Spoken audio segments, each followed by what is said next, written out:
Bismillahirrahmanirrahim. Allahumma salli ala Muhammadin wa ala ali Muhammad. Welcome to the show. साहिबों, ताकतवर लोग मुल्क को तेजी से लूट रहे हैं। अब आपको भी मज़ाहमत तेजी से करनी पड़ेगी, अपनी आवाज बढ़ानी पड़ेगी। अनुर इकबाल साहब का बड़ा अच्छा शेर है कि खामोशी अच्छी नहीं, खामोशी अच्छी नहीं, इजहार होना चाहिए। ये तमाशा अब सरे बाजार होना चाहिए। अब इस आवाज को आप बाहर निकालिए, सड़कों की तरफ आइए। देखिए, पहले जर्नैलों के गुमाश्ते स्मगलिंग में हिस्सा लिया करते थे, आज उनकी बेगमात, उनकी फैमिलीज इसमें इन्वॉल्व हैं। तफसील जानना चाहते हैं तो सोल्जर स्पीक्स के नाम से एक साहब प्रोग्राम करते हैं लंदन से, गालिबन आप उनका प्रोग्राम देखिए। बड़ी तफसीला, हैरत अंगेज तफसीलात आपको सुनने को मिलेंगी। साहिबों, जिंदगी का खात्मा उस दिन से शुरू हो जाता है जिस दिन आप खामोशी इख्तियार करते हैं उन बातों पर जिन पर एहतजाज करना लाजिम था। अब वक्त आ गया है कि खामोश न रहिएगा, एहतजाज कीजिए, आगे आइए, एक्शन लीजिए। सिर्फ जबानी जमाखट से काम नहीं चलेगा, एक्शन लेना पड़ेगा। कहते हैं ना कि action speaks louder than words. अब इलेक्शन का वक्त आ गया है, ये एक्शन का वक्त आ गया है। इस वक्त आपको भरपूर अंदाज से सामने आना चाहिए। हम अपने इमोशन को अक्सर एक्शन समझने लगते हैं। इस फरेब से निकलना होगा। इश्क सच्चा है तो फिर वादा निभाना होगा। मैं चाहता हूं आज एक दफा इस चीज को तय कर लीजिए कि इमोशन और एक्शन क्या है। देखिए, इमोशन ये है, अगर आप इस फर्क को समझ जाएं तो बड़ी कामयाबी हो जाएगी हमें। इमोशन ये है कि मैं पाकिस्तान के लिए जान दे सकता हूं, इमरान खान का मैं सिपाही हूं, मैं रोज टीवी देखती हूं या देखता हूं और मैं रोता हूं, मेरी आंखों में आंसू आ जाते हैं। ये सब इमोशन है, बहुत अच्छी बात है। ये एक्शन नहीं है। एक अरसे तक आप रोते रहते हैं, सिर्फ टीवी देखते रहते हैं, एक्शन कुछ नहीं लेते, फिर आप कहते हैं भाई हमने तो बहुत चाहा था कि वो जो है कुछ अच्छा हो जाए लेकिन हो नहीं पाया, लोग बहुत बदमाश थे, बहुत ज्यादा हमसे ताकतवर थे।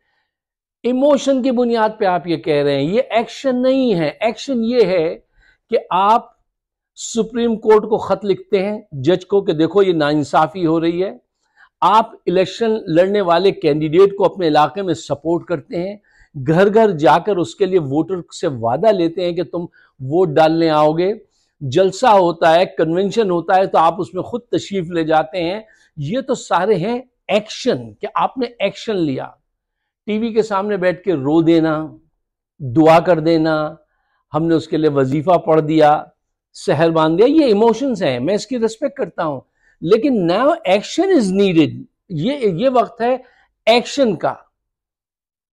अपने तई खुद इमरान खान का इंतजार नहीं करना है। उसके मसाइल आपको पता है कितने ज्यादा हैं, कि आपके इलाके से जो खड़ा होने वाला कैंडिडेट है, जो मुतवक्के कैंडिडेट है, उसके साथ बातचीत करना शुरू करें कि हम कैसे रोकेंगे इस धांधली को, जिसकी प्लानिंग ये कर रहे हैं। ये एक्शन लेने का वक्त आ गया है।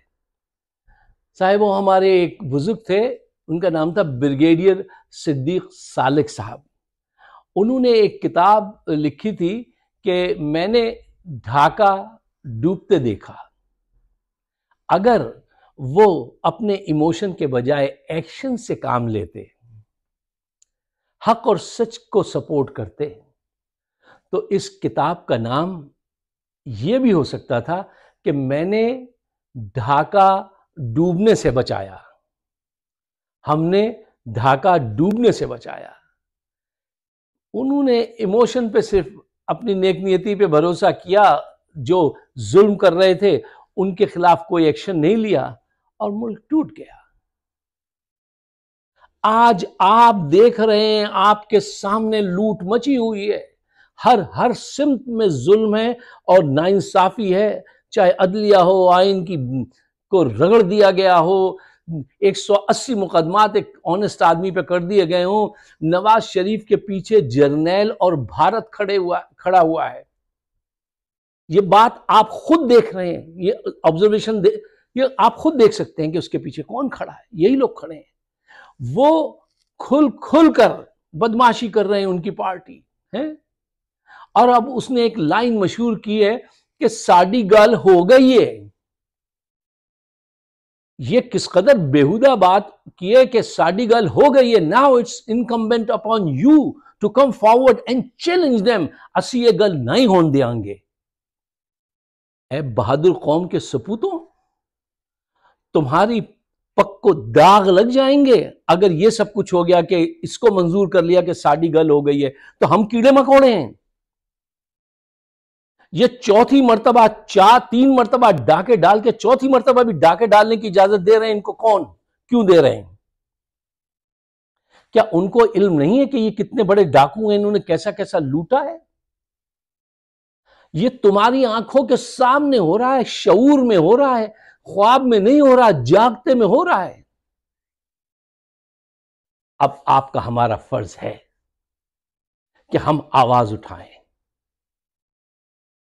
अलीमा खान, इमरान खान की जो बहन है, उन्होंने जेल से आने के बाद कहा कि इमरान खान ये बता रहे हैं कि ये जिस अंदाज से केस को लड़ रहे हैं, ये जेल में जाते हैं उसके ऊपर केस लड़ने के लिए, हुकूमती जजेस और ये वकील ये चाह रहे हैं कि एक ऐसा काम किया जाए कि जल्द से जल्द तेजी के साथ फैसला किया जाए, सजाए मौत का, और इनको टांग दिया जाए। क्या आप ऐसा होने देंगे? आपको ऐसा नहीं होने देना चाहिए। और यह पैगाम इनको आज पहुंचाइए। जागना है तो आज जागिए, बाद में जागने से कुछ नहीं होगा। आज जागिए तो फायदा है, बाद में जागने से कोई फायदा नहीं होगा। सॉल्यूशन क्या है, हल क्या है? देखिए, पॉइंट नंबर 1, आवाज उठाइए। पॉइंट नंबर 2, बाजवा के कोर्ट मार्शल के लिए आवाज उठाइए, जिसने आके कहा था सहाफियों से कि हमारे तो टैंकों को जंग लग गया है, हम तो हिंदुस्तान से जंग नहीं कर सकते। कश्मीर पे कैसी खामोशी इख्तियार की है जर्नैलों ने? क्यों? गिव अप कर चुके हैं, एटमी हथियारों पे गिव अप कर देंगे। ये सब कुछ हो रहा है, आपके सामने हो रहा है। इस वक्त आपकी जो भी हैसियत है, जिस तरह भी आवाज उठा सकते हैं, उठाइए। पॉइंट नंबर 3, अदलिया के जजेस को खत लिखिए, भरमार कर दीजिए खत की कि तुम सही फैसले करो, तुम सही फैसले नहीं कर रहे हो।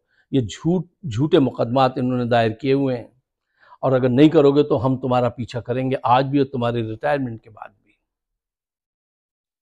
जर्नैलों को खत लिखिए कि हमें आजादी दिलाओ, हमने तुमसे मोहब्बत की है, तुम पे भरोसा किया है, तुमने हल्फ लिया है इस धरती से मोहब्बत का, उस हल्फ की पासदारी करो, इतना जुल्म मत करो।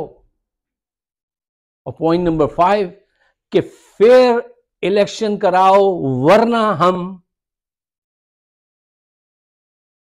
रीड माय लिप्स, अगर फेयर इलेक्शन नहीं कराए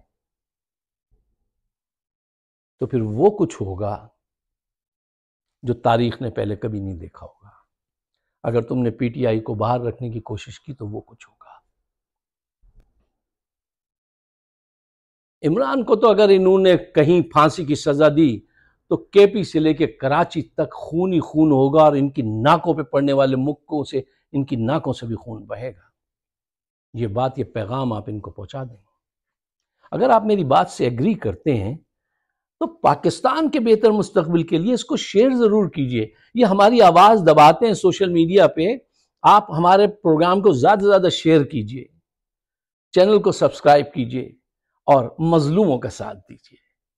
मुझे अपनी राय से जरूर नवाजिएगा। आप सबका बहुत बहुत शुक्रिया। खुदा हाफिज़।